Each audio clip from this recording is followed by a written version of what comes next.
ಮನುಷ್ಯ ಬ್ರಹ್ಮದೇವರು ಕೊಟ್ಟಂತ 40 ವರ್ಷಗಳು ಸುಖವಾಗಿಯೇ ಕಳೆಯುತ್ತಾನೆ.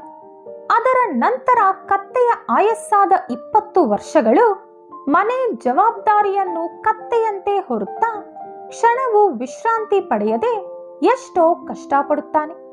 ಅದರ ನಂತರ ನಾಯಿಯಿಂದ ಪಡೆದುಕೊಂಡ 20 ವರ್ಷಗಳು ಕೆಲಸ ಇಲ್ಲದೆ ನಾಯಿಯಂತೆ ಮನೆಯಲ್ಲೇ ಇರುತ್ತಾ ಮಕ್ಕಳು ಕೆಲಸಕ್ಕೆ ಹೋದ ಮೇಲೆ ಮನೆ ಹಾಗೂ ಮೊಮ್ಮಕ್ಕಳನ್ನು ಕಾವಲು ಕಾಯುತ್ತಾ ಬದುಕುತ್ತಾನೆ.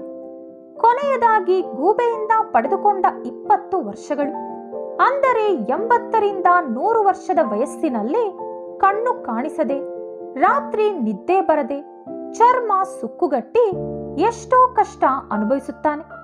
ಆದ್ದರಿಂದಲೇ ಮನುಷ್ಯ ಇದ್ದುದರಲ್ಲಿ ಸುಖವಾಗಿರುವುದನ್ನು ಕಲಿತುಕೊಳ್ಳಬೇಕು ಎಂದು ಪರಮೇಶ್ವರ ಹಂಸ